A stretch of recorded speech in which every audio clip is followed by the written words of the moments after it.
Hola a todos y a todas, soy José María Lasalle, director del Foro de Humanismo Tecnológico de SADE, y hoy continuamos con nuestra serie de podcasts con la presencia de Daniel Innerarity, miembro del Consejo Asesor de este foro, catedrático de Filosofía Política y director del Instituto de Gobernanza Democrática en el País Vasco, y con una larguísima trayectoria académica y de investigación que ha obtenido infinidad de premios y reconocimientos que no vamos a mencionar ahora porque no vamos a halagar el ego de alguien tan modesto y tan querido como es Daniel, y el hilo de la conversación gira alrededor de su nuevo libro, Pandemocracia, una filosofía de la crisis del coronavirus, donde plantea una serie de reflexiones que están conectadas con las cuestiones y los debates que nosotros tratamos de estimular en el marco de nuestro foro. Así que, si te parece, Daniel, empezamos directamente con una pregunta que va al corazón de nuestro debate, y es: ¿cómo debería ser la nueva normalidad y qué papel jugará en ella la revolución digital o la consumación digital que hemos vivido al hilo de la experiencia desgraciada de todos estos meses? Bueno, lo primero, gracias José María por tu invitación a que charlemos alrededor de mi libro, ¿no? Que es una disculpa para encontrarnos, lo cual es siempre agradable. Y la segunda cosa que debo decir es que no lo sé. Es decir, esa nueva normalidad por la que me preguntas es un terreno desconocido, es un terreno incógnito para los humanos, no porque no hubiéramos tenido episodios similares a este, ¿no? De hecho, ahora se recordaba como el domingo era el centenario de la muerte de Max Weber como consecuencia de la llamada gripe española. Ha habido muchas historias de pandemias, de confinamientos, etc. Sino por el contexto en el que se ha dado. Contexto que es fundamentalmente ese contexto que yo llamo de complejidad, pero que es un contexto que lo hace especialmente novedoso.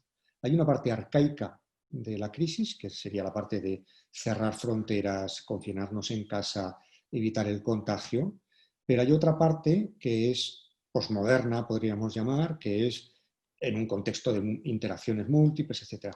Y a veces confundimos lo uno con lo otro, no acertamos a diferenciar las dos cosas. Entonces, en relación con tu pregunta de la nueva normalidad, a mi juicio, será espacio abierto. No vamos o sea, no nos hagamos ilusiones. Este cierre, esta clausura de los estados-nación poderosos que aparecen con toda su carga, incluso de mando único, de ornamento militar, que nos cierra en nuestros espacios físicos, que incluso ha llevado a algunos a pensar que podríamos hacer algo así como una especie de retracción de la globalización. Eso no es la nueva normalidad. Lo cual no significa que no debamos hacer transformaciones, algunas de ellas muy profundas, que están sintetizadas, a mi juicio, en las dos grandes transformaciones, que es la transformación digital, que conoces muy bien, y la transformación ecológica o verde, ¿no? Esos dos desafíos son dos desafíos que no van en la línea de una retracción de la globalización, sino una línea de una regulación de esa globalización. Pero, en definitiva, mi respuesta sería: vamos a continuar en espacios abiertos, para los cuales tenemos que inventar un tipo de protecciones de derechos, de salud, de seguridad, para los cuales los instrumentos clásicos no nos sirven de mucha ayuda. Por tanto, en ese diseño de una gobernanza que acelera los procesos que tú analizaste en tu anterior libro, donde hablabas de la democracia compleja, esa gobernanza va a encontrar, por ejemplo, en herramientas como la inteligencia artificial, un instrumento útil para resolver las tensiones, los conflictos, las dificultades del incremento de complejidad al que nos vamos a ver abocados, porque desde luego la pandemia y la experiencia de la pandemia ha incorporado de pronto un elemento de desestabilización alrededor de una hipercomplejización de la situación que vivíamos, ¿no? La inteligencia artificial, por ejemplo, será un instrumento útil para esa gobernanza. Bueno, yo cuando acabé el libro de Democracia Compleja, la teoría de la democracia compleja, yo estaba ya trabajando, se solapaba con un proyecto que además me vincula mucho a ti y a tu foro de humanismo digital, que es precisamente ese. cómo los instrumentos de la inteligencia artificial, la robotización, la digitalización en general, puede ser considerado no solamente no como un enemigo de la democracia y de nuestros valores de una sociedad libre y abierta, sino precisamente todo lo contrario, ¿no? Como algo positivo en orden a esa transformación. Lo que ha ocurrido es que el confinamiento digamos que me ha obligado, intelectualmente me ha obligado, con casi un deber de justicia, a decir, bueno, esto que yo acabo de elaborar ahora sirve como marco conceptual para entender la crisis, la pandemia o no, y es una pequeña interrupción, pero a mí lo que realmente me interesa ahora mismo es poder contestar esa pregunta para la cual ahora solamente tengo una respuesta genérica, y es, sin duda, la democracia necesita una infraestructura tecnológica. Lo ha necesitado siempre, esa infraestructura tecnológica en otras épocas de la historia ha sido una infraestructura relativamente sencilla, en este momento es una infraestructura muy compleja, con un añadido que la hace especialmente inquietante, que es que su velocidad de autotransformación es infinitamente mayor que la velocidad que tenemos los humanos a través de nuestros instrumentos clásicos de deliberación, llámese parlamentos, gobiernos, etcétera, de reflexionar acerca de ella, ¿no? Con lo cual, ese gap, esa diferencia entre una velocidad de innovación y una relativa lentitud de los procesos de deliberación es lo que nos resulta un poco inquietante, pero hay que correr como corremos los humanos, que es decir, con inteligencia, no acelerando los procesos, ¿no? De todas maneras, en ese diseño de nuevas herramientas, de esa arquitectura tecnológica que constituye una infraestructura que da más conocimiento, ¿no?, a la decisión política, es evidente que los sesgos, la arquitectura que está detrás de esa capacidad de captación de datos, de información, los procesos de análisis que incorpora la inteligencia tendrán que estar siempre al servicio de una instrumentalidad democrática, es decir, Sin duda. ¿crees que pueden ser realmente aliados eficaces para fortalecer la democracia en un escenario tan inestable, tan desestabilizado, donde hay tentaciones populistas, ascensos de verticalidades políticas que reclaman el cesarismo en sus formas democráticas, pero al fin y al cabo fórmulas también cesaristas? ¿Crees que realmente estamos capacitados y la élite política, los partidos están capacitados desde los instrumentos del gobierno para poder ofrecer esa arquitectura que permita a la inteligencia artificial ser un aliado de la democracia? Me gustaría poder contestar que sí, y creo que tengo que contestar que no o que parcialmente. Tengo la impresión de que, lo hemos visto con la ocasión de esta pandemia, ¿no? Tengo la impresión de que esto nos ha pillado con una tecnología sobre todo cuya arquitectura en términos de valores, en términos de lo que tú llamas humanismo, es todavía muy deficiente, pero estábamos iniciando ese debate, estábamos en torno a debates muy interesantes sobre esta cuestión, ¿no? Y además, yo hago una proyección un poco de futuro. Yo me imagino cómo hubiera sido de futuro y de retrospectiva, cómo hubiera sido esta crisis si nos hubiera pillado 20 años antes, con una digitalización apenas iniciada. ¿Hubiéramos sufrido más o menos? Yo creo que hubiéramos sufrido mucho más. Yo creo que la escolarización, que ha sido evidentemente muy deficiente de nuestros hijos e hijas, hubiera sido sencillamente cero, imposible, ¿no? ¿Qué hubiera pasado si qué pasaría si esta crisis nos pillara 20 años más de digitalización? Que no solamente habríamos mejorado la infraestructura tecnológica, sino si el propósito del foro que tú diriges es razonable y va a buen puerto, nos habría pillado también con una mejor arquitectura política, normativa de ese mundo digitalizado. De hecho, fíjate, por ejemplo, ahora mismo toda la discusión en torno al tracking, en torno a los datos, o sea, tenemos un problema de datos, tenemos unos datos muy malos. Nuestra arquitectura de datos es muy insuficiente para fenómenos de este estilo. Lo vimos ya un poco con la crisis económico-financiera, lo estamos viendo ahora. Ojalá tuviéramos, es que no sabemos cuánta gente se ha muerto en buena medida porque nuestros instrumentos de registro son del siglo XIX, para algunos aspectos, ¿no? Con lo cual, no me cabe ninguna duda que tenemos que avanzar al mismo tiempo que avanzamos también en el aspecto normativo.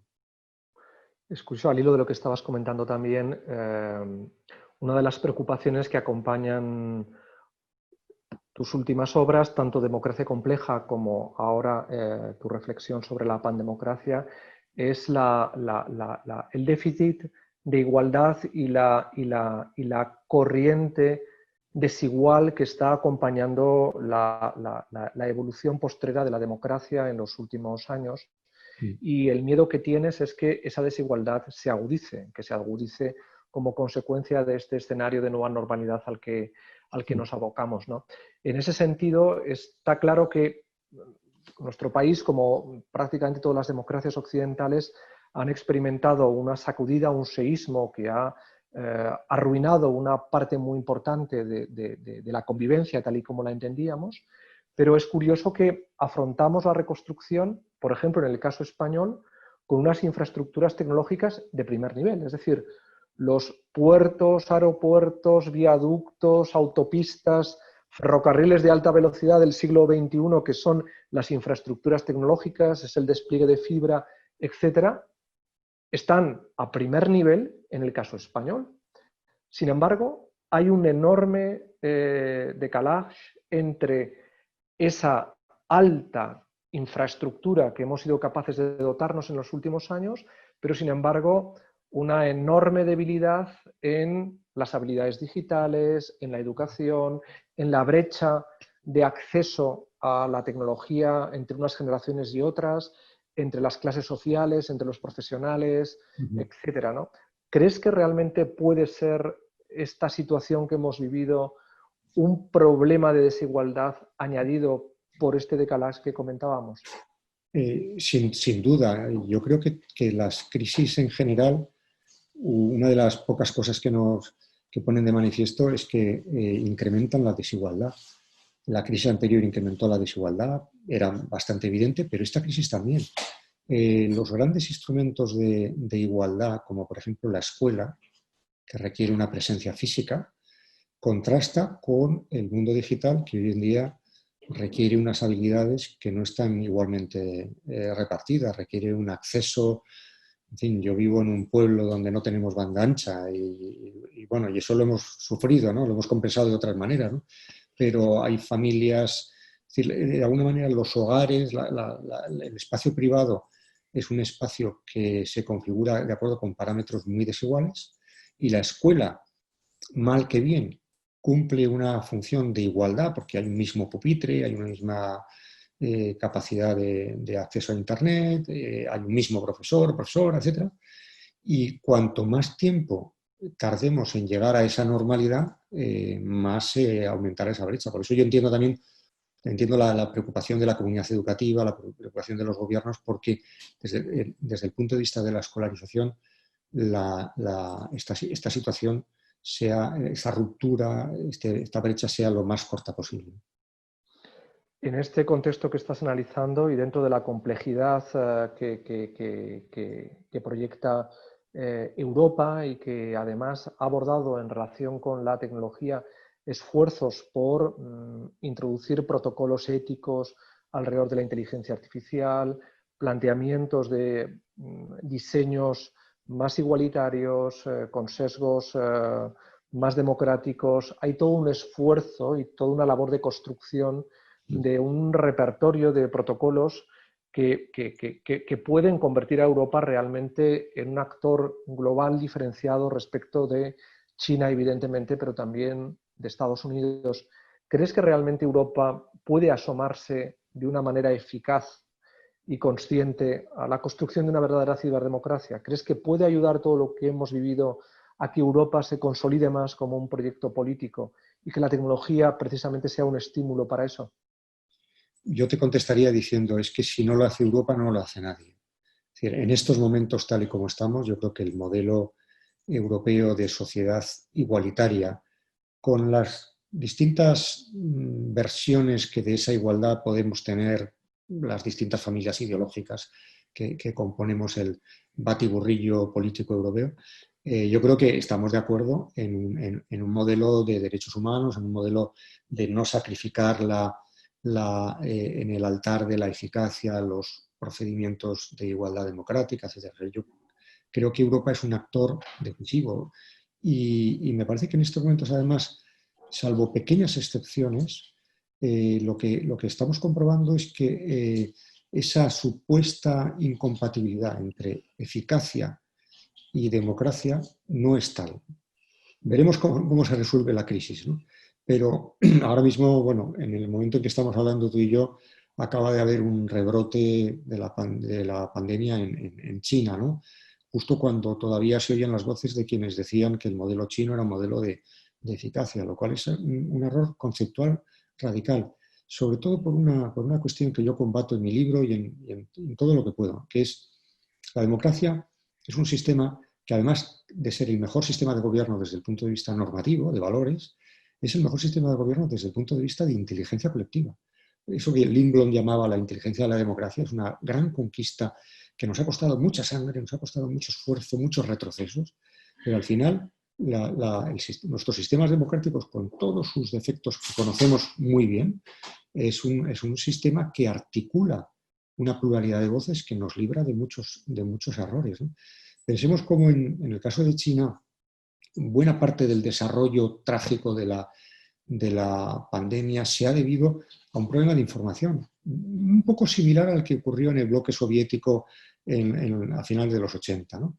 Que es cuando tú tienes un sistema político cerrado en el que no fluye la información, en el que la crítica es reprimida, en el que metes en la cárcel al médico que alerta de la epidemia, en el que no hay contestación y crítica, te estás privando, no solamente estás privando de derechos humanos y derechos democráticos a esas personas que no comparten tu opinión, sino que tú mismo como gobernante te estás privando de un instrumento de gestión de esa complejidad de información que es lo que te evitaría cometer graves errores, ¿no?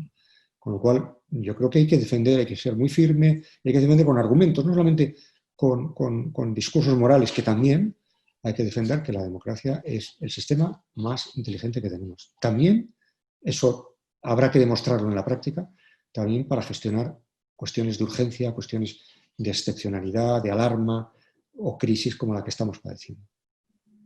En ese sentido, yo creo que uno de los debates más interesantes que se plantean en los próximos tiempos es precisamente, al hilo de esa reflexión que planteabas sobre el modelo de inteligencia colectiva que es la democracia, que es un modelo de inteligencia colectiva no jerarquizado, sino transversal, horizontal.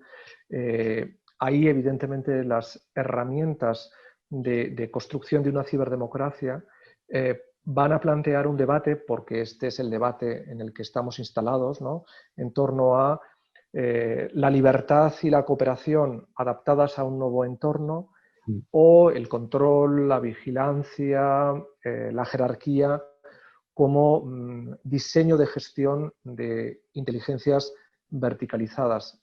China se ubicaría en el segundo caso y Europa en el primero. En ese sentido, ¿tú crees que en Europa vamos a vivir también este debate al hilo de la progresión que han experimentado determinados vectores autoritarios, populistas, que reclaman fórmulas de democracia tutelada bajo la excusa de que hay una infección en la base de la decisión política que lastra la capacidad eficiente de la democracia para abordar este tipo de situaciones? Sí, yo creo que ese va a ser uno de los debates que nos van a ocupar, ¿no? Y además es un debate que no está ganado de antemano, ¿no? O sea, tú y yo sabemos lo que pensamos, en qué posición nos pondríamos en esa discusión, pero no está ganado de antemano porque también la democracia tiene que demostrar muchas cosas, ¿no? Nuestros sistemas democráticos tienen que demostrar que son capaces de resolver una crisis de la naturaleza tan brutal de esta que estamos padeciendo, y que el señuelo de una autoridad centralizada, jerárquica, ganada en virtud de que se ha prescindido de los formalismos democráticos y de los derechos humanos, pues es eso, es un señuelo, ¿no? Y esa batalla yo creo que tiene dos planos de combate. Tiene un plano de combate moral, normativo, que lo dará quien lo tenga que dar, y me parece muy bien, pero tiene también un plano fáctico, tiene un plano de efectividad. Esta idea de efectividad es una idea que no es muy atractiva, ¿no? Pienso especialmente en la izquierda, ¿no? Pero fundamentalmente en la izquierda, ¿no? La izquierda no tiene la idea de efectividad como uno de sus valores más queridos, mientras que sí, por ejemplo, la participación o la igualdad, ¿no? Pero creo que la idea de efectividad, la idea de que nuestros sistemas políticos resuelvan problemas y no sigan cosechando tantos fracasos, es la mejor batalla que podemos dar. O sea, si acertamos a combinar efectividad, resolución de problemas de la gente, desde el punto de vista de empleo, violencia de género, crisis climática, pandemia, etcétera, con un respeto escrupuloso a la forma de organización que nos hemos dado, que es una forma de organización que no es compatible con el mando jerarquizado, que tiene lugar en un contexto cada vez más de inteligencia distribuida, etcétera.